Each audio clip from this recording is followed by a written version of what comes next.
చేస్తున్నారు. ఎట్లా ఇది నైతికత అనిపించుకుంటున్నది? ఇది నైతికత అంశం కాదండి. మొట్టమొదట నేను కేసీఆర్ గారిని పొట్టు తిట్టాను అనేది కరెక్ట్ కాదు.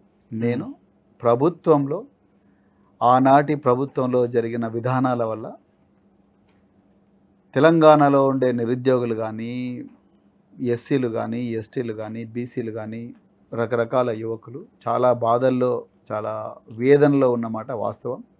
నా దృష్టికి వచ్చిన విషయాల మీద నేను ఒక ప్రతిపక్ష పార్టీ నాయకుడిగా నేను అలుపెరగని పోరాటం చేశాను. సో అంతే తప్ప నేను కేసీఆర్ గారిని ఏదో వ్యక్తిగతంగా పొట్టి తిట్టడం అనే సంస్కృతికి చెందినవాడిని కాదు. నేను ఆ సంస్కృతిలో పెరగలేదు. ఆ సంస్కృతి నేను నమ్మను కూడా.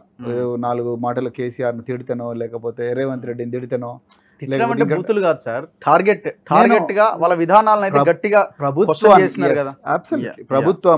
ప్రభుత్వ విధానాల వల్ల ప్రజలకు వేదన కలిగినప్పుడు, వాళ్ళు రోడ్ల మీదకి వచ్చినప్పుడు వాళ్ళకు సంఘీభావంగా వాళ్ళకు న్యాయం జరగాలని పోరాడినమాట వాస్తవం. నేను కాదంటలేను.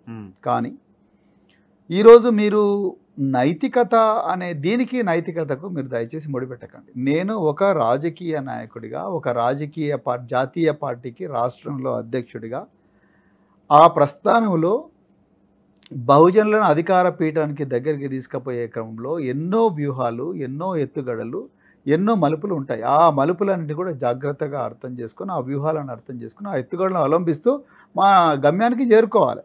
సో అంతే తప్ప నేను ఎప్పుడు కూడా ఇతనే నా పర్మనెంట్ శత్రువు, ఇతనే నా పర్మనెంట్ మిత్రుడు అనే భావనలో నేను పోకుండా నా స్పష్టమైన లక్ష్యం, నా లక్ష్యం మీద నాకు స్పష్టత ఉంది.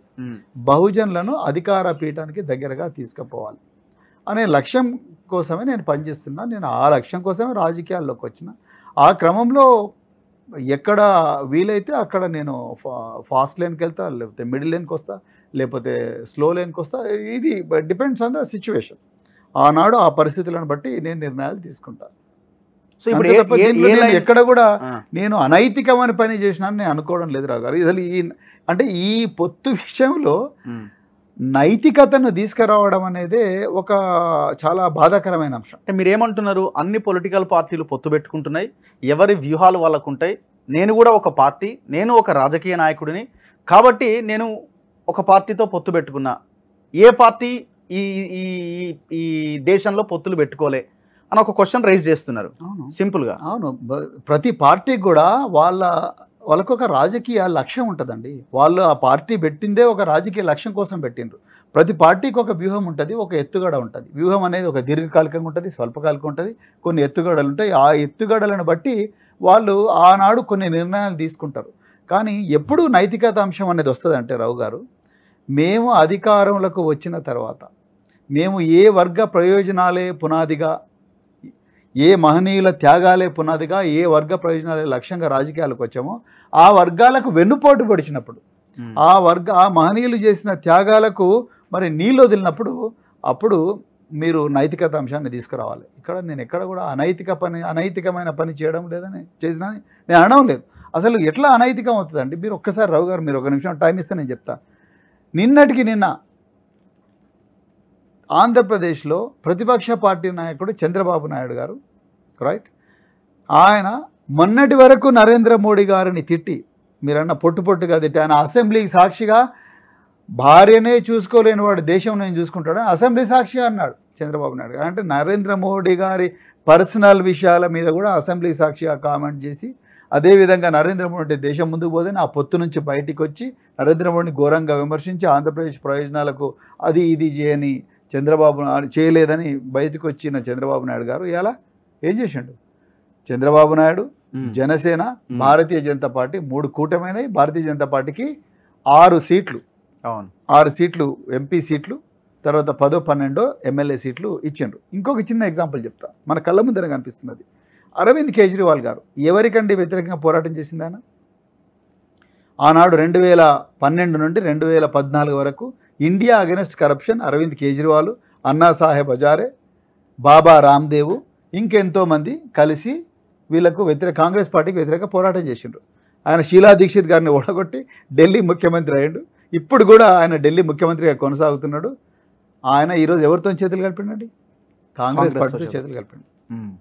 సో నేను ఏమంటంటే మీరు ఈ రాజకీయాల్లో ఈ పొత్తులు అనేవి చాలా సహజం. ఒక్కటే ఏంటంటే నేను మళ్ళీ రిపీట్ చేస్తున్నా, ఎప్పుడు మనిషి నైతికత ప్రశ్నలోకి వస్తుందంటే తను ఏ వర్గ ప్రయోజనాల కోసం అయితే రాజకీయాల్లోకి వచ్చి, ఏ వర్గ ప్రయోజనాలకు అయితే రాజకీయాల్లోకి వచ్చి ఆ వర్గ ప్రయోజనాలకు నీళ్ళు వదిలినప్పుడే తిలోదకాలు చేసినప్పుడే అప్పుడే కానీ ఆర్ఎస్ ప్రవీణ్ కుమార్ ఎందుకు బీజేపీతో, తెలుగుదేశంతో, అరవింద్ కేజ్రీవాల్తో, ఇంకో పార్టీతో కంపేర్ చేసుకుంటున్నారు? మీరు మిమ్మల్ని ఒక స్టేట్స్మెన్గా జనం చూసినారు, ఈయన వస్తే మా జీవితాలు మారుతాయి, ఉద్యోగాలు వస్తాయనో లేకపోతే చదువు బరాబర్ వస్తుందనో, ఇంకోటి వస్తుందనో నేను ఒక యాంగిల్లో ఆలోచించినారు కదా. పర్ఫెక్ట్.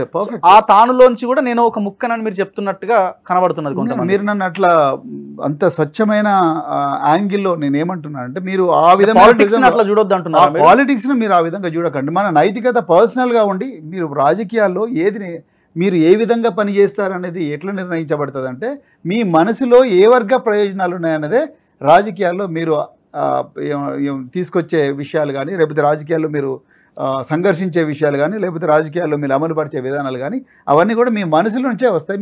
మీరు చెప్తున్న పాయింట్కి నాకు ఒక ఆన్సర్ దొరికింది ఏంటంటే, ఇంతకు మించి మనం ఏమీ చేయలేము ఇప్పుడున్న రాజకీయాల్లో, ఇవి తప్పవు, ఈ పొత్తులు ఎత్తులు అన్నవి తప్పవు అన్న యాంగిల్ మీలో కనబడతా ఉన్నది నాకు. రాజకీయాల్లో వ్యూహాలు ఉంటాయి, ఎత్తుగడలు ఉంటాయి, వర్గ ప్రయోజనాలు ఉంటాయి. నువ్వు ఎక్కడికి ఏ పొజిషన్కి పోయినా కూడా నువ్వు ఏ వర్గాల కోసం రాజకీయాలకు వచ్చినా ఆ వర్గ ప్రయోజనాలు నీ గుండెలో పెట్టుకొని నీకు అధికార పీఠం దొరికినప్పుడు ఆ వర్గ ప్రయోజనాల కోసం గుండెలో ఉన్న వర్గ ప్రయోజనాలు